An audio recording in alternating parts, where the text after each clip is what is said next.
processo de reparação do Adelino. Então, depois de reconhecido os crimes praticados, ele reconhece todo o erro e programa, juntamente com os benfeitores espirituais, realiza todo o seu plano existencial para, num gênero de provas muito bem específico, ele se redimir perante a própria consciência. Então, com base nós vimos agora há pouco, antes do intervalo, que o principal problema do Adelino, qual foi? O egoísmo. Qual é a virtude que transmuta o egoísmo? Caridade. Então, quando o espírito age assim, numa existência, produzindo de uma forma muito grande os equívocos perante a lei de amor, justiça e caridade, utilizando de um determinado sentimento egóico, na reencarnação que ele vai ser convidado a reparar, a reparação se dá por meio do desenvolvimento da virtude que ilumina aquela limitação. Então, a principal limitação dele, que ficou muito evidente, foi o profundo egoísmo. Agora, ele é convidado a uma profunda caridade. Antes, um profundo interesse pessoal. Agora, um profundo desinteresse pessoal. O espírito tem um tempo para desenvolver isso. Caso ele continue se recusando, por exemplo, no caso do Adelino, ele podia continuar se recusando a focar no desinteresse pessoal, numa profunda caridade, e permanecer vicioso. Aconteceria com ele uma existência muito diferente do que ele teve. Mas como ele decidiu se conectar com a lei de amor, justiça e caridade, fazendo escolhas realmente reflexivas e não impulsivas, ocorreu isso aqui. Vamos ver. Devotou-se então, depois de melhorado, aos serviços mais duros de nossa organização, conquistando com o tempo apreciáveis lauréis que lhe valeram a volta à esfera humana, com o direito de iniciar o pagamento da larga dívida em que se onerou desavisado. Cultuando a prece com a renovação do mundo íntimo, renasceu de espírito inclinado à fé religiosa, ardente e operante, encontrando no Espiritismo com Jesus, ao influxo dos amigos desencarnados que o assistem, precioso campo de fortalecimento moral e trabalho digno, no qual tem sabido estender com louvável aproveitamento das horas o seu raio de ação no estudo edificante e na caridade pura, atraindo em seu favor as mais amplas simpatias por parte de irmãos encarnados e desencarnados que lhe devem generosidade e carinho.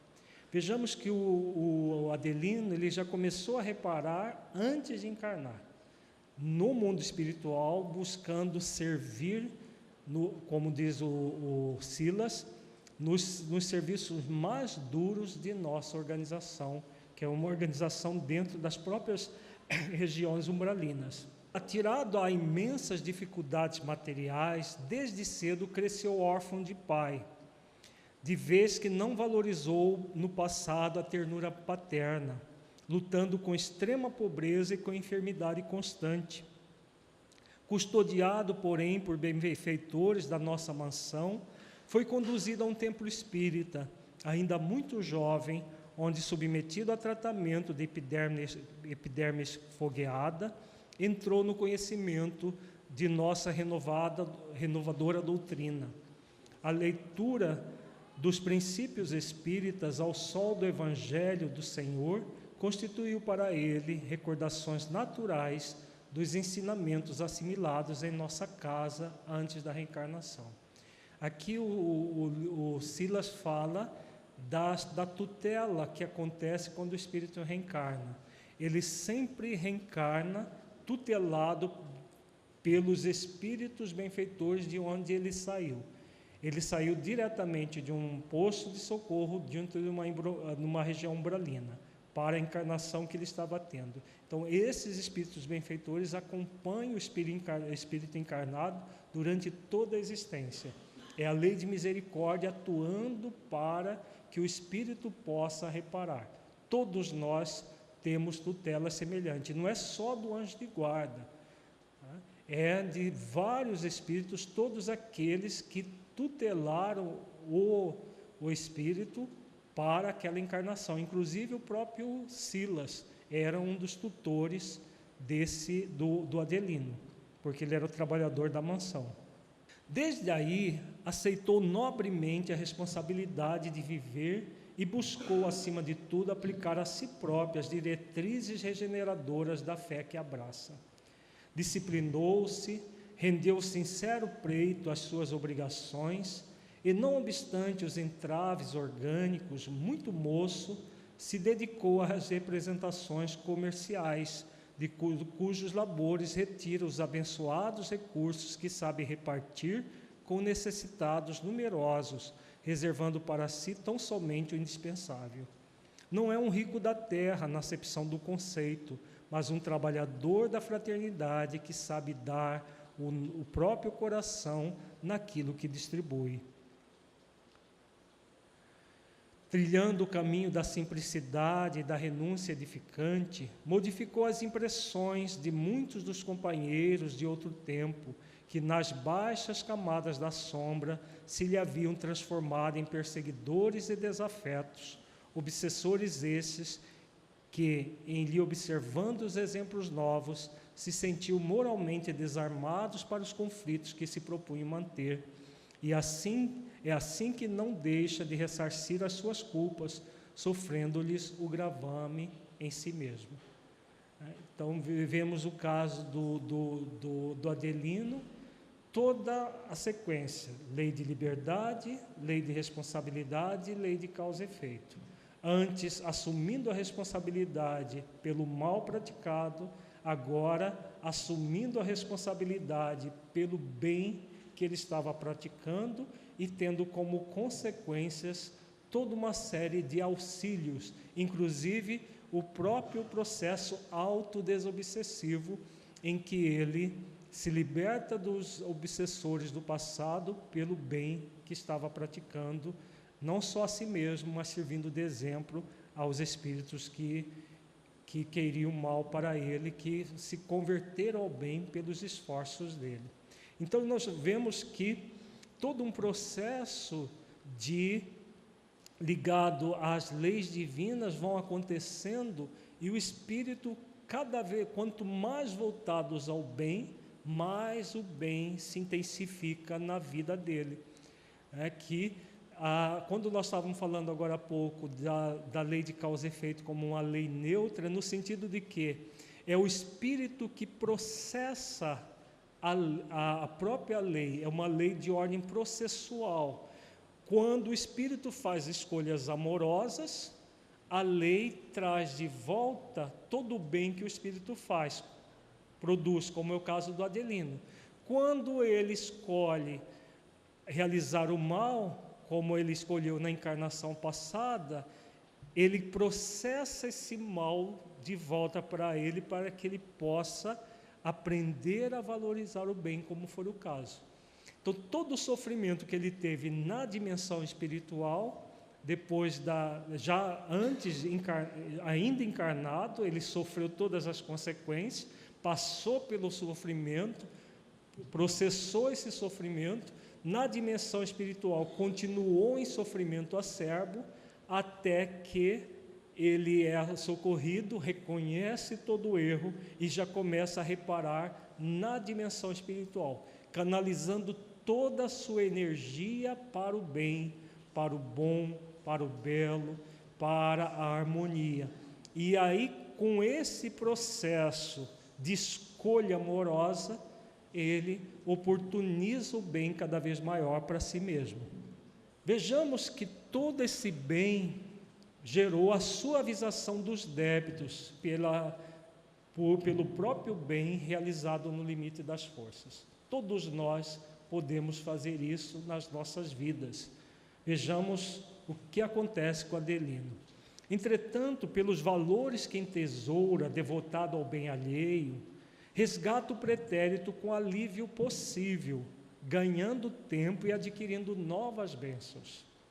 Ajudando aos outros, desbasta dia a dia o montante dos seus débitos, de vez que a misericórdia do Pai Celestial permite que os nossos credores atenuem o rigor da cobrança, sempre que nos vejam oferecendo ao próximo necessitado aquilo que lhes devemos. Olha as leis aparecendo aqui: lei de misericórdia, lei de permissão, sempre auxiliando o espírito a se renovar, nunca fazendo com que ele sofra. O sofrimento sempre é opcional, é escolha nossa. Em qualquer circunstância da vida, o sofrimento é opcional. A dor é necessária, porque a dor é receber de volta aquilo que fizemos. Por isso que ele fala aqui do alívio possível, porque tudo aquilo que ele praticou tem consequências, mas como a lei manda, a lei de misericórdia determina que todo alívio seja feito, todo ato do bem que o Espírito faz alivia as dores que ele se programou para ter. Inclusive a própria doença do Adelino é aliviada, os processos obsessivos, tudo isso é aliviado pelos esforços que ele estava fazendo. Silas confiou-se a pausa breve, mas Hilário, tanto quanto eu, fascinado por sua exposição clara e sensata, rogou sedento de ensino. Continue, assistente. Esta lição viva ilumina-nos de esperança. Como se explica estar Adelino ganhando tempo? Vejamos, nós vimos que nós temos um tempo para produzir o bem. E o Adelino estava utilizando todo o tempo dele para produzir esse bem. Agora vejamos tudo o que ele estava fazendo. Nosso amigo sorriu e acrescentou: Correia, que não merecia a ventura do lar tranquilo por haver arruinado o lar paterno, casou-se e padeceu o abandono da companheira, que lhe não entendeu ao coração. De uma forma simplista, o que dá para entender aqui, de forma simplista? Que ele estava determinado a ele ser abandonado. É assim que funciona a lei? Não, porque senão, é aquilo que Jesus diz, é necessário que haja escândalos, mas ai daqueles por quem os escândalos vêm. Ninguém vem para abandonar uma relação conjugal. Ninguém renasce para isso. Não, ele tem um débito, então vou renascer para ajudar ele no débito dele. Mas com a probabilidade e as possibilidades, como a lei de atração, uma lei processual, o próprio espírito processa o quê? O que ele processa?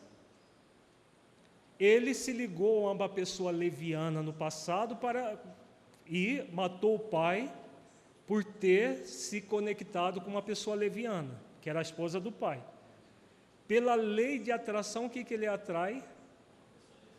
Uma pessoa leviana. Semelhante atrai semelhante. Então, a lei de atração é uma lei processual, assim como a lei de causa e efeito.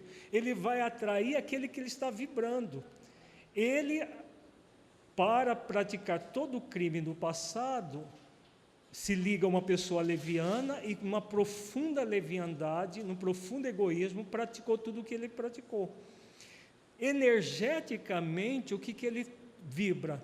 Ele vibra ainda nessa questão da relação afetiva, o movimento da leviandade. Então, ele atrai uma pessoa leviana.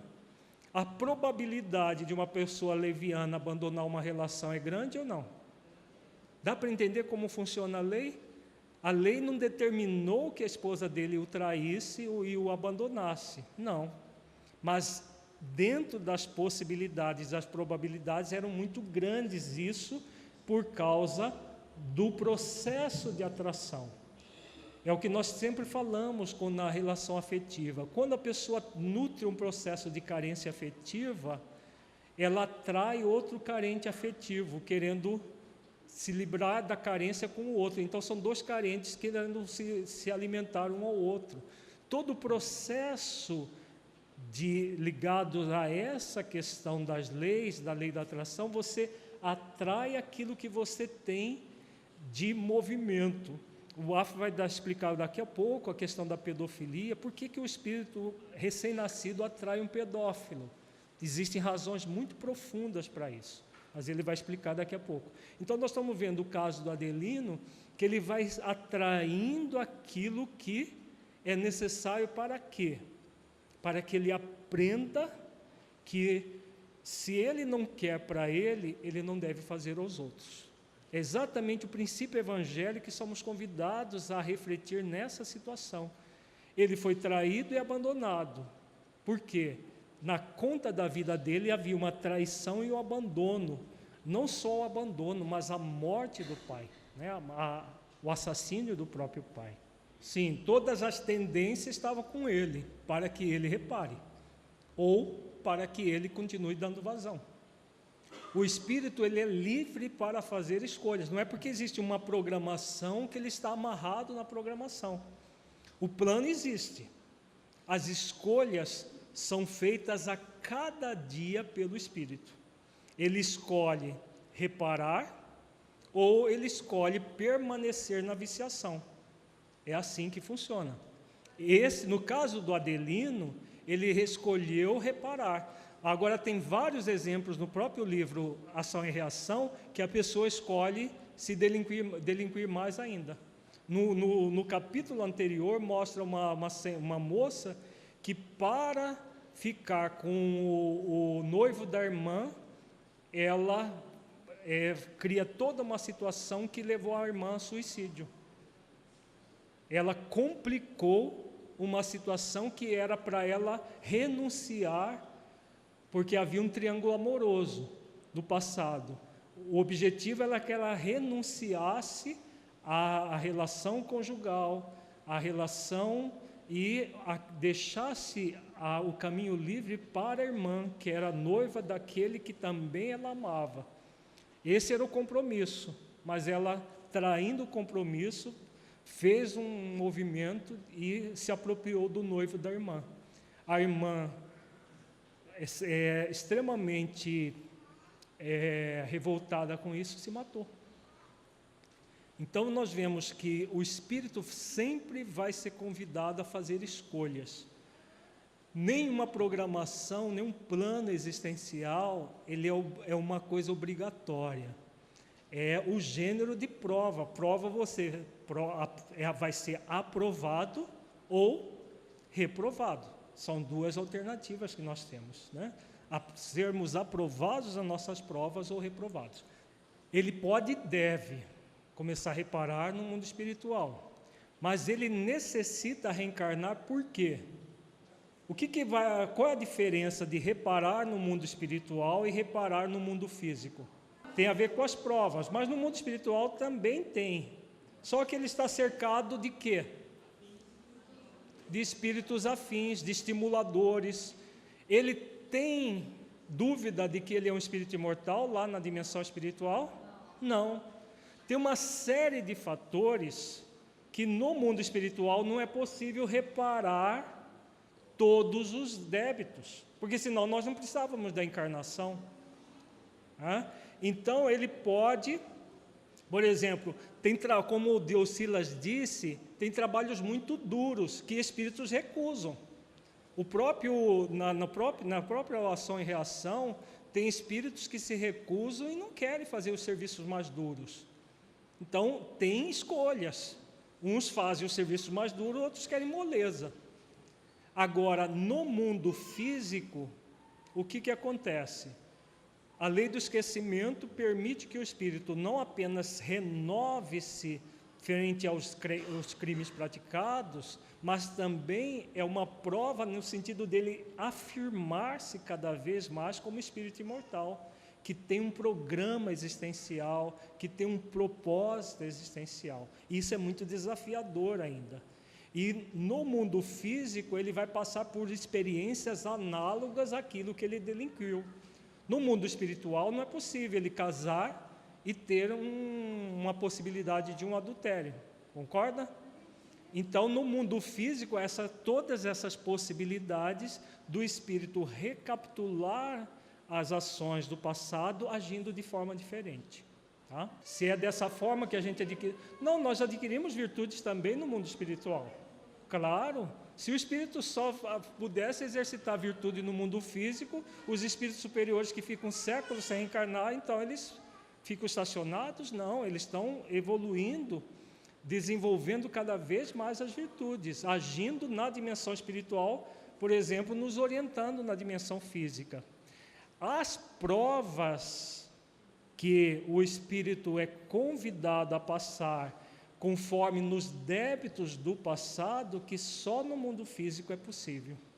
O AF está lembrando aqui por causa das diversidades e das adversidades que só existem na experiência no mundo físico. Que diversidade? Você está aqui não apenas em contato com os iguais, com os semelhantes, melhor dizendo. Os espíritos na dimensão espiritual convivem com os semelhantes. Por exemplo, o Adelino, na persona de Martim, ele só convivia com os espíritos vingadores antes de ser resgatado. Depois que ele foi resgatado, ele passou a conviver só com espíritos benfeitores, não espíritos superiores, espíritos benfeitores, que fazem o bem. Trataram dele e ele começou a agir na reparação já no mundo espiritual. Mas se ele continuasse lá, ele não teria o contato com outros espíritos inferiores. Na dimensão física, nós estamos todos juntos, espíritos já muito voltados ao bem, como espíritos muito voltados ao mal, convivendo na mesma sociedade, no mesmo ambiente. Então, aí a prova. Na diversidade, nós temos essa adversidade das provas de realmente reforçar os valores do espírito imortal em nós. Quanto maior a diversidade, maior a prova. Quanto menor a diversidade, menor a prova. Porque sempre vão ter os outros vão estar nos incentivando. É claro que nós vemos nas obras como a de André Luiz, espíritos, mesmo com todo esse exemplo, se recolhendo aos campos de repouso. Ele coloca o caso inclusive do espírito que conversou junto com ele lá com o ministro Genésio, que ele se propôs a trabalhar no que pudesse. A outra companheira estava nos campos de repouso sem trabalhar, sem fazer nada. É possível também isso, só que é uma minoria, enquanto que aqui o que acontece? É uma maioria que ainda não se vê como espírito imortal em evolução. É uma minoria que realiza o bem no limite das forças. A pergunta do Lacordaire é muito pertinente. Se nosso compromisso primeiro é conosco, e pela lei da atração nós vamos atrair pessoas e situações, não é bem assim, porque a lei da atração, como nós falamos, é uma lei processual. Ela está conectada com a lei de amor, com a lei de causa e efeito, que por sua vez está ligado à lei de amor, justiça e caridade. Em primeiro plano, o que é a norteadora? Qual é a lei norteadora? É a de amor, justiça e caridade. Essa lei que ela é responsável por todos os processos. Então, não é um processo simplista ligado à lei da atração, porque é uma lei periférica. Há todo um planejamento. Esse planejamento é com base na lei da atração ou com base na lei de amor, justiça e caridade? O planejamento prévio, todo o plano existencial é feito com base na lei maior, lei de amor, justiça e caridade, não na lei de atração. Agora, o Espírito traz nele as tendências dele, os débitos dele, está aqui em nós. Ações que nós contrariamos a lei maior. Então, tudo está aqui. E aí o que vai acontecer? Quando nós estamos encarnados, qual é a grande lei referência. Novamente, a lei de amor, justiça e caridade. Se nós nos conectamos com a lei de amor, justiça e caridade, o que vai acontecer com a lei de causa e efeito? Nós vamos ter consequências amorosas, justas e caridosas, como nós vimos. O que vai acontecer no âmbito da lei da atração? Nós vamos atrair situações amorosas, justas e caridosas também. Então, nós, em vez de atrair, por exemplo, um estuprador, a pessoa atrai uma pessoa que vai lhe auxiliar, como foi o caso da moça que nós vamos ver mais para frente, que atraiu toda uma ajuda para ela. Então, vejamos que não é a atração o processo, o causador, é sempre a conexão com a lei de amor, justiça e caridade, que o Espírito atrai situações que não estão programadas para ele, mas estão dentro das possibilidades para ele. Porque se ficarmos focados na lei da atração, pura e simplesmente, dá a impressão que vai acontecer como uma necessidade, e não como uma possibilidade. A Kardec faz uma analogia aqui. O mundo espiritual seria, por exemplo, uma faculdade que o aluno vai aprender uma série de teorias, depois ele vai para a prática no trabalho profissional. Uma analogia, sim, como uma analogia, porque nós vimos na fala de Silas que até os ensinamentos na casa espírita eram uma recordação daquilo que ele aprendeu no mundo espiritual. Então, no mundo físico, nós continuamos em aprendizado. A diferença é que na universidade, você vai para o campo profissional com aquilo que você já concluiu. Claro que a pessoa profissional pode continuar estudando, mas o aprendizado se dá lá e é reforçado por questões que o espírito busca aqui no mundo físico. Então, ele vai continuar sempre aprendizado, só que aqui aprendizado e provas, para saber se ele realmente, aferir se ele está aprendendo ou não. É assim que funciona o processo reencarnatório. A reencarnação é uma lei necessária para a nossa evolução. As provas são instrumentos para que nós evoluamos. Não é que a gente reencarna para passar por provas, nós reencarnamos para evoluir. As provas é um instrumento, é um meio para chegar lá. A pergunta sobre qual é a diferença das consequências da lei de causa e efeito para a lei da atração. A lei de causa e efeito é uma lei que vai, como nós falamos, ela é neutra no sentido de que você pode utilizar das consequências da lei de forma amorosa ou desamorosa. Então, quando você pratica ações, você vai ter consequências das suas ações.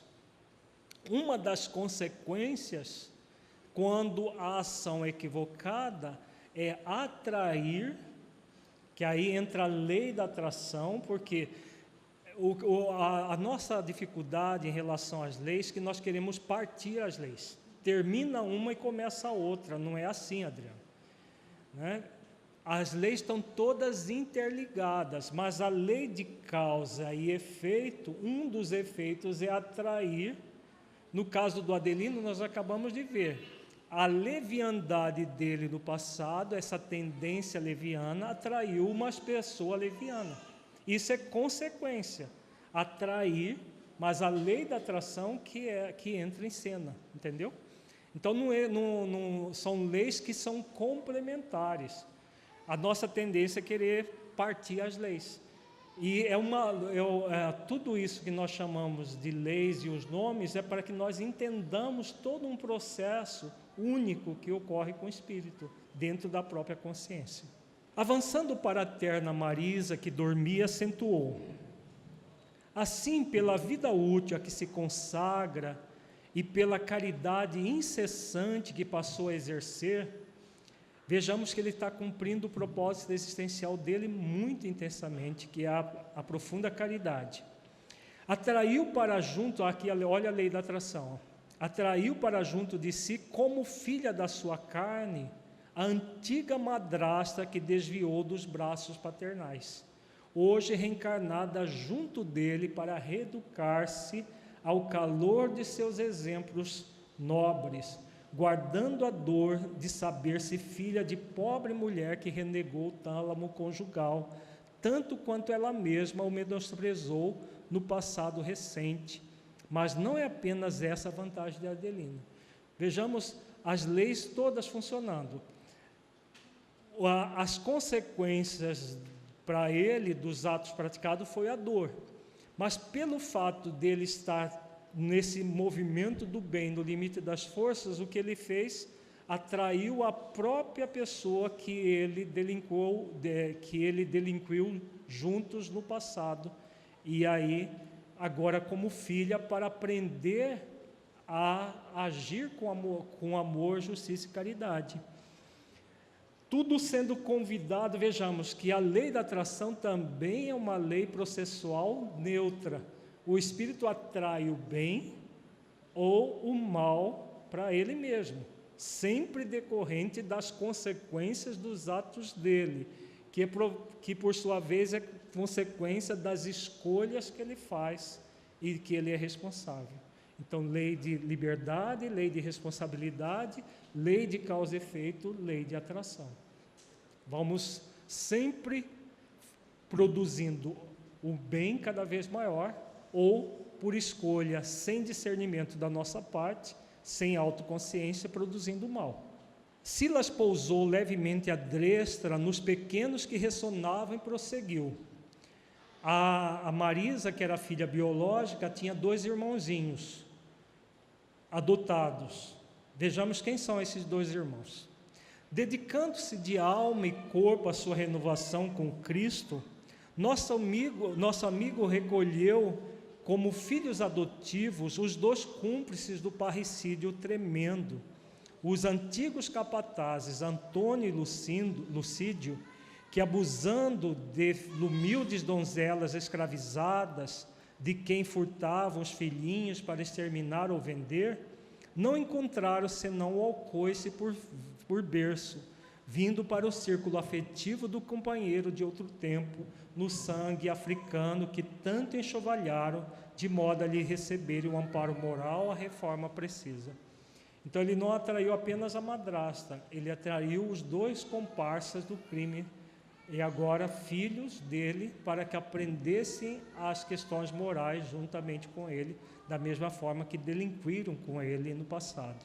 Enquanto nos edificávamos com o precioso ensinamento, Silas observou: como é fácil reconhecer nosso irmão através da responsabilidade espírita cristã, corretamente sentida e vivida, conquistou a felicidade de reencontrar os laços do pretérito criminoso para o necessário ajuste, ao passo que, se houvesse desertado da luta pela irreflexão da companheira, ou se tivesse cerrado a porta do coração a 2 meninos infelizes, teria adiado para futuros séculos o nobre trabalho que está fazendo agora. De que Silas falou agora? Qual lei que ele está colocando aqui? Lei de liberdade. Ele tinha a liberdade de, por exemplo, uma vez que a esposa o abandonou, ficar desgostoso e se entregar a um processo depressivo. Poderia ou não? Poderia. Ele redobrou em trabalho do bem. Quando os 2 meninos órfãos foram enjeitados, na verdade eles nasceram no meretrício e foram rejeitados, e ele foi chamado a cuidar dos meninos, a adotá-los. Ele podia ter se recusado? Não, eu já tenho uma filha, 2 meninos para dar mais trabalho. Poderia, né? Só que ele acolheu tudo aquilo que ele próprio atraiu e a providência divina permitiu para que ele se renovasse cada vez mais. A profunda conexão com a lei de amor, justiça e caridade estava atraindo tudo aquilo que ele tinha débitos para que ele pudesse reparar. Porque o espírito que escolheu intensamente ser amoroso, justo e caridoso. Né? É isso que Lacordaire está lembrando da fala de Pedro, do apóstolo Pedro, que diz: o amor cobre uma multidão de pecados. Dispunhamos-nos a formular novas indagações, mas Correia despedira-se da mãezinha e viera ocupar um leito modesto, não longe das crianças.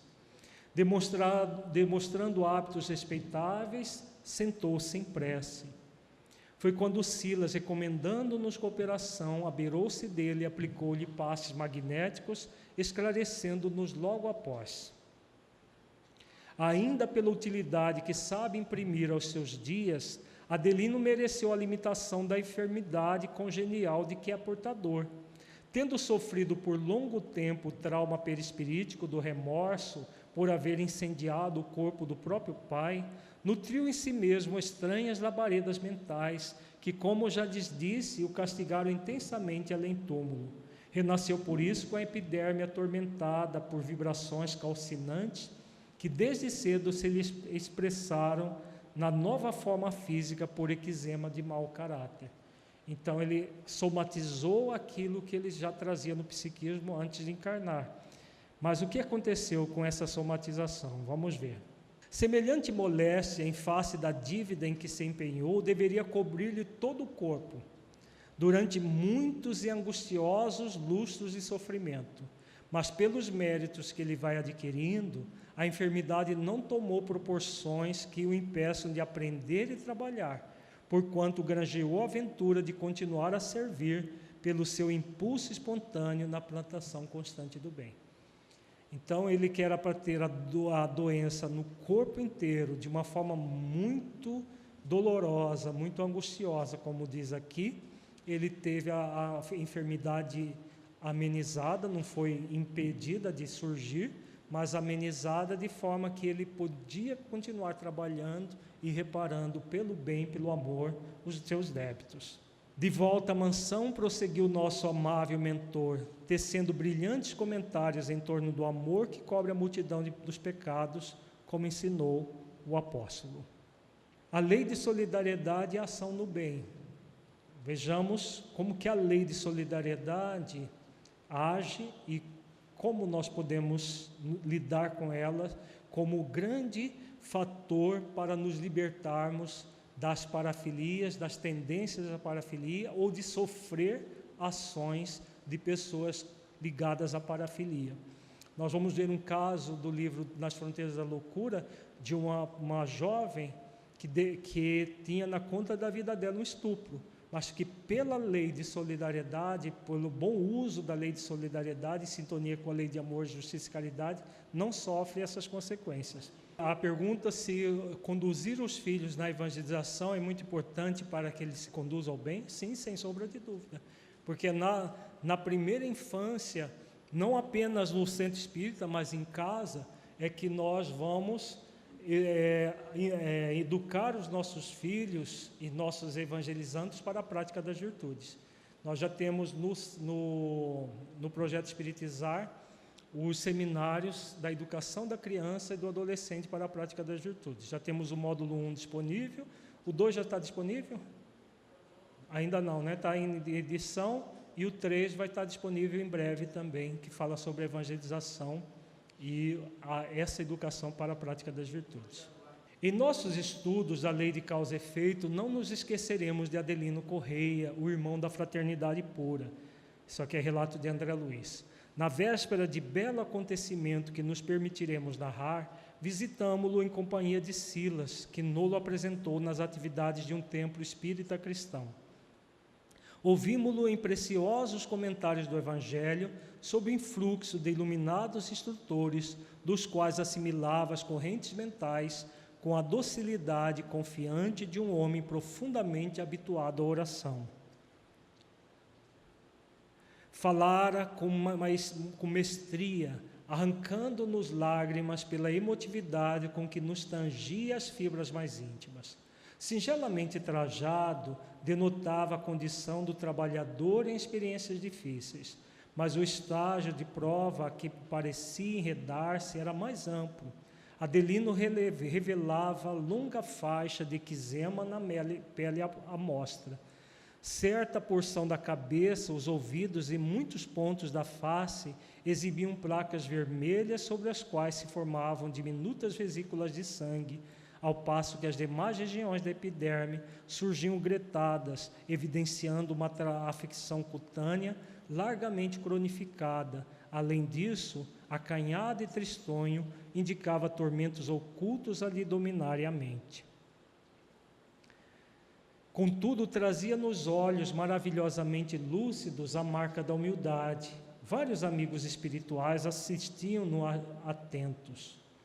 Doce velhinha desencarnada abeirou-se de nós e, demonstrando gozar da intimidade do orientador de nossas excursões, falou-lhe afetuosa: assistente amigo, venho rogar-lhe socorro em benefício da saúde de nosso Adelino.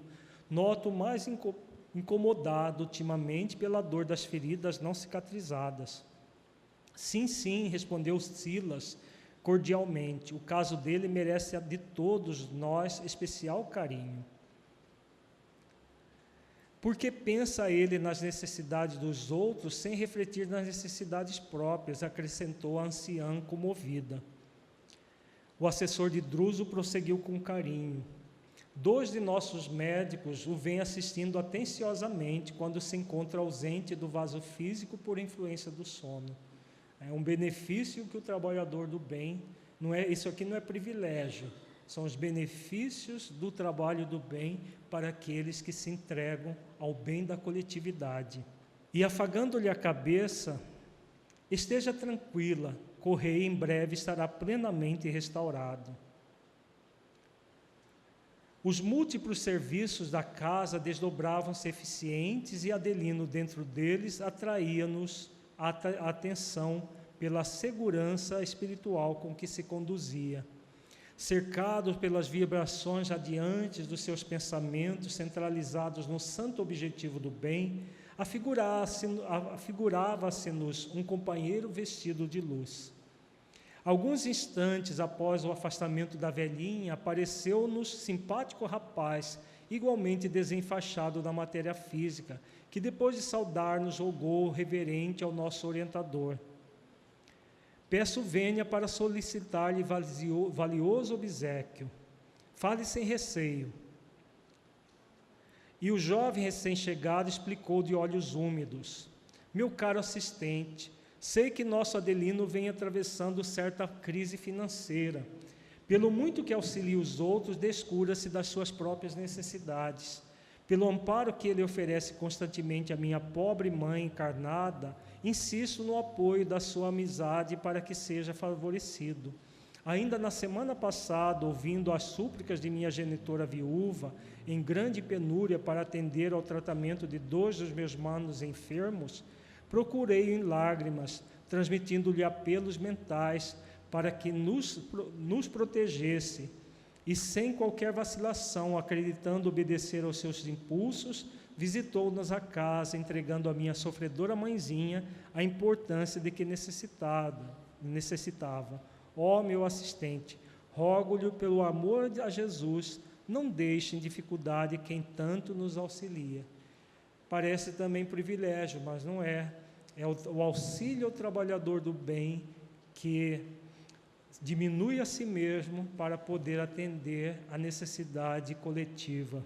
Silas acolheu a petição com risonha benevolência e disse: descansemos, Adelino permanece na rede de simpatia fraternal que teceu para o asilo de si mesmo.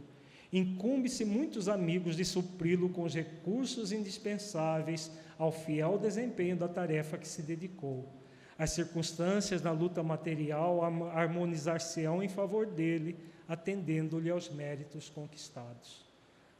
Auxílio material para que nós possamos produzir o bem. Efetivamente, o serviço espontâneo, na afetuosa defesa do amigo que ali enxergávamos, prestativo e confiante, era um tema de amizade e gratidão a estudar. Dir-se-ia, observou Hilário, intrigado, que todos os tarefeiros em trânsito desta casa são devedores do irmão sob nossa vista. Sim, aprovou Silas, paciente. Os créditos de Adelino são realmente enormes, não obstante os débitos a que ainda está preso. Cultiva, no entanto, a aventura de substancializar a fé e o conhecimento superior que os mensageiros de Jesus lhe confiam em obras de genuíno amor fraternal, a lhes granjearem larga soma de reconhecimento. Logo após, o mentor amigo recomendou-nos aproveitar os minutos em atuação fraternal no Instituto Evangélico em que nos abrigávamos, até que pudéssemos tomar contato mais amplo com o servidor, cuja existência atual se desdobrava sob o auspício da mansão que nos patrocinava os estudos. Em face da simpatia que Adelino despertava igualmente em nós, acercamo-nos dele a fim de ofertar-lhe, de algum modo, o contingente de nossas forças na movimentação dos passes magnéticos que passara agora a administrar em favor de alguns enfermos. Era curioso pensar que nós mesmos, no primeiro encontro fortuito, nos sentíamos prontos a partilhar-lhe as tarefas, tão somente atraídos por sua irradiante bondade. A abnegação em toda parte é sempre uma estrela sublime, basta mostrar-se para que todos gravitemos em torno de sua luz.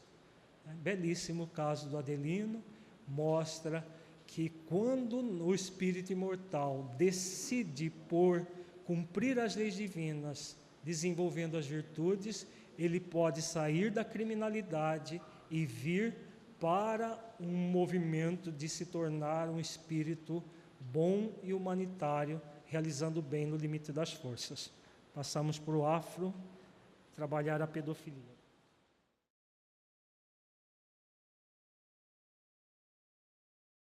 O tema que nós vamos tratar agora é um tema muito complexo, muito complexo.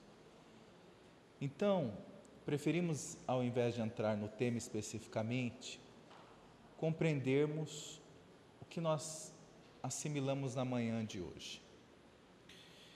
O processo do estudo das leis divinas, ele é um processo que deve suplantar qualquer perspectiva teórica apenas sobre esse estudo.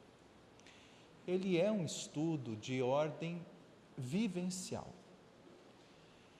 Vivencial porque, ao compreendermos a característica das leis, e obviamente essa característica didática das leis, nós vamos entender que as leis divinas funcionam como um todo dentro de nós. Funcionam como um todo porque, para poder compreender as leis divinas cada vez mais, nós somos convidados a colocar a virtude como o espelho que está refletindo essa lei dentro de nós. Então, nós temos leis de ordem processual e temos leis de ordem meritória. Por exemplo, a lei de amor, a lei de caridade, a lei de solidariedade, são leis de ordem meritória. Eu só consigo me conectar com a lei do amor se eu fizer esforços da virtude do amor e ter o mérito, por meio desses esforços, me conectando com a lei de amor. Eu só consigo me conectar com a lei de solidariedade fazendo esforços, e esses esforços me conectam à grande lei de solidariedade, à lei de justiça, à lei de amor, de caridade. Mas, independente do que eu faça, eu possa estar fazendo escolhas e estar fazendo mau uso do meu livre-arbítrio. Então, na lei processual de liberdade, eu posso estar utilizando a lei de liberdade, infelizmente, para fazer mau uso do meu livre-arbítrio. Posso estar também fazendo mau uso da lei de atração, que é me atraindo com aquelas questões que não me fazem bem, aquelas questões que me levam para o estado emocional, espiritual, de tristeza, de depressão, de agonia, de aflição. Então, vejamos que a possibilidade está sempre dentro do espírito. Isso nos dá uma visão muito importante para que nós saibamos evitar as justificativas de colocar nas situações aquilo que acontece comigo. Por exemplo, na ordem da sexualidade. Na ordem da sexualidade, muitas vezes, tem-se a ideia de que o ato praticado, na questão do desvio sexual, melhor dizendo, o ato praticado é o problema. Ele é a manifestação de um problema quando o desvio sexual é praticado, de ordem desequilibrada. Mas o problema é um pouco mais profundo. Não é o ato em si, é porque a pessoa está se permitindo aquele ato em si. Nós vamos ver mais tarde o estudo do sadomasoquismo, ou do sadismo e masoquismo, que o nosso Alírio vai falar sobre isso também. Nós vamos ver que a perspectiva do sadismo e do masoquismo, o ato que a pessoa se permite este comportamento, o voyeurismo, o observar o outro nas relações sexuais, seja virtualmente ou seja espionando, pessoas que espionam outras no voyeurismo mesmo, porta a porta, janela a janela, o que seja. Enfim, o que é isso? O ato em si, ele é problemático, mas o porquê que a pessoa está buscando isso é a causa do problema. É lá que está a carência da pessoa, é lá que está também o conflito da pessoa, porque ela está movimentando os seus padrões mentais em função daquele tipo de prazer que gera um desprazer. Quando nós analisamos as questões com base nas leis, nós vamos encontrar o que é que está faltando nesse aspecto, para que eu perceba o que motiva a determinado ato. Isso em todas as situações da vida. Então, quando nós percebemos a falta de auto-amor dentro de nós, a falta do exercício de auto-amor, melhor dizendo, quando nós percebemos a falta do exercício do auto-afeto, da autoconsideração conosco mesmo, aí nós vamos compreender por que a busca de certas questões ligadas a esses distúrbios do comportamento. Porque sempre tem a ver com o que o espírito está fazendo com ele mesmo em primeiro plano. E o que nós fazemos conosco mesmo pode gerar uma busca pelo abuso, em determinada questão do sexo, ou uma inibição da repressão, para gerar um processo de escassez. Então, o espírito que vai buscar no mecanismo do abuso, é porque ele em si está escasso de alguma coisa. Então, por trás de todo abuso exterior, existe uma escassez profunda interior. Porque quem está preenchido equilibradamente, saudavelmente, sexualmente, ele não faz um processo de abuso. Ela não faz um processo de abuso, compartilha. A sexualidade saudável, ela é compartilhável com a outra pessoa de sexualidade saudável e das funções sexuais saudáveis. Agora, todo o processo de escassez, ou seja, daquilo que eu não estou oferecendo para mim mesmo, vai gerar uma busca pelo prazer. Nós fomos programados para o prazer. E esse prazer é, antes de tudo, de ordem existencial. Mas se nós não utilizamos o tempo reencarnatório para a busca do grande prazer existencial, que é formado pelo prazer moral e o prazer intelectual e o prazer corporal em equilíbrio, o moral, o intelectual, o corporal, o sensório, ou seja, espírito, matéria, o equilíbrio entre essas duas forças. Quando nós não buscamos o grande prazer existencial, é como se nós estivéssemos então buscando as migalhas. As migalhas são os aspectos desses prazeres menores, ou os pseudo-prazeres, que aí a mente, querendo alguma forma para aliviar várias questões de ordem psicológica, questões também de ordem fisiológica, ela se permite, o espírito se permite entrar nessas faixas viciantes. Mas é, antes de tudo, o ser, que não está se movimentando pela lei maior. A lei de amor, a lei de justiça e a lei de caridade. Por isso que no primeiro seminário, nós abordamos que um aspecto fundamental da sensualidade, ou melhor dizendo, do sensualismo, que sensualidade é um estado que, por estarmos no corpo, nós já temos uma perspectiva de sensualidade, mas o sensualismo é o abuso da sensualidade dentro de nós. Então, o sensualismo é um fato correspondente a uma profunda falta de afeto, uma profunda falta de sensibilidade, ou o não exercício dessa sensibilidade. Quando nós realizamos esses exercícios da sensibilidade, da afetividade dentro de nós, nós estamos nos conectando com a lei maior, a lei de amor, justiça e caridade, que é de ordem meritória essas leis. Então nós estamos fazendo escolhas, lei de liberdade, é uma lei de ordem processual. Estamos atraindo para nós, psiquicamente, as situações correspondentes a esses esforços, que é um processo da lei de atração, atraindo para nós os espíritos correspondentes que queiram nos ajudar, que queiram auxiliar, correspondente também essa lei de atração, mas com perspectiva moral. Espíritos que nos amem, como é o caso de Adelino agora.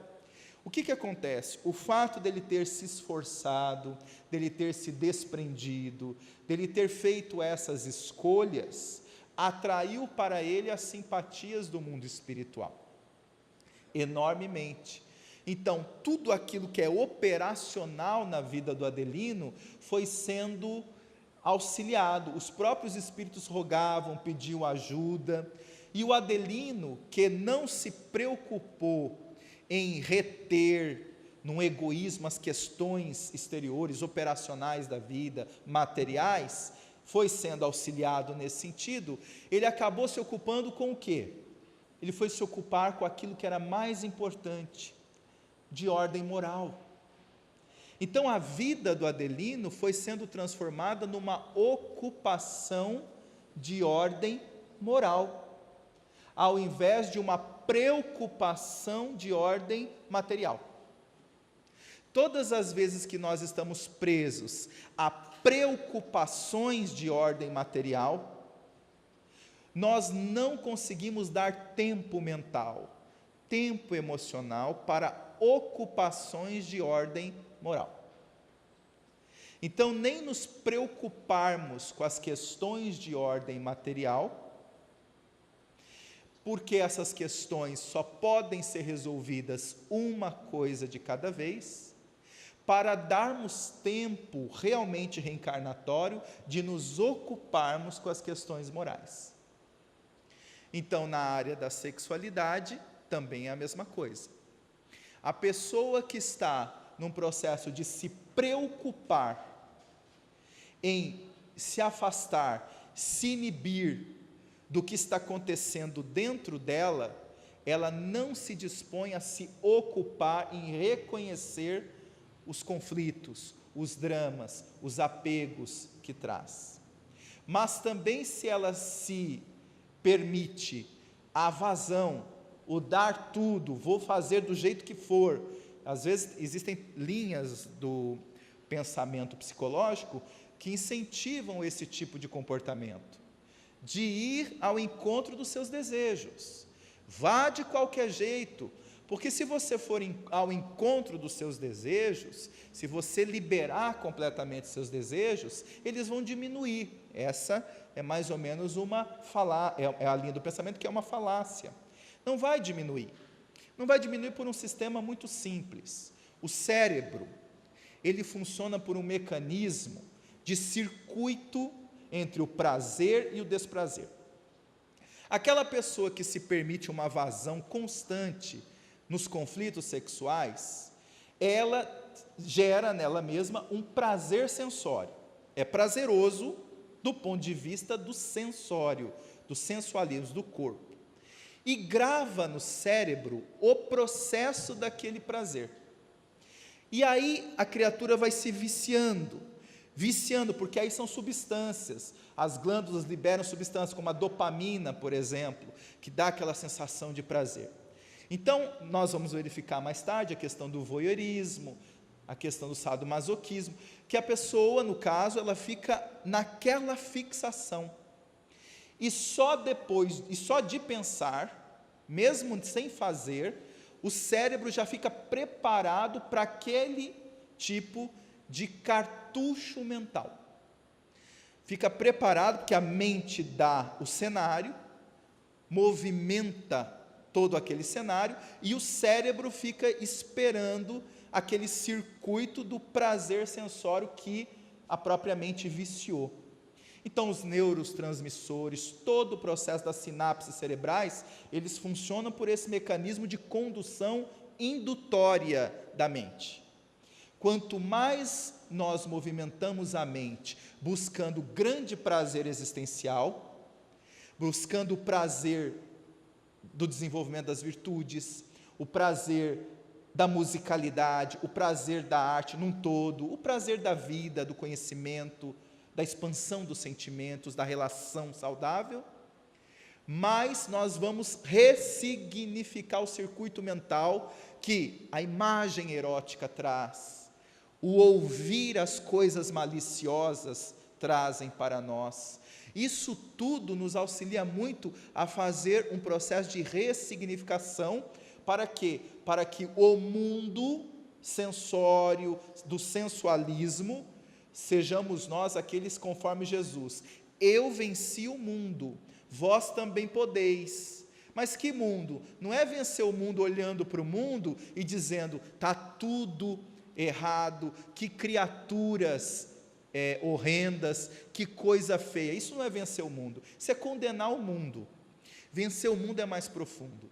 Vencer o mundo é reconhecer que todas essas questões, todos esses fatores, estímulos, existem na nossa vida, mas eu vou dar um significado diferente para eles. E isso acontece também no processo da realidade cerebral. O cérebro vai me obedecer, conforme eu modificar o meu parâmetro mental. Então veja que as leis morais não estão distantes das leis físicas, são unidas umas com as outras. O processo, como acontece dentro do sistema nervoso central, ramifica para o sistema nervoso periférico, acontece nesse ponto. Nós vamos estar colocando a matéria, o cérebro, todo o seu processo, a serviço, leis materiais, a serviço primeiro das questões morais, leis morais dentro de nós. E um circuito harmônico vai se instalando dentro de nós, nos permitindo ter uma visão, um comportamento, uma atitude diferente diante das questões conflituosas que trazemos.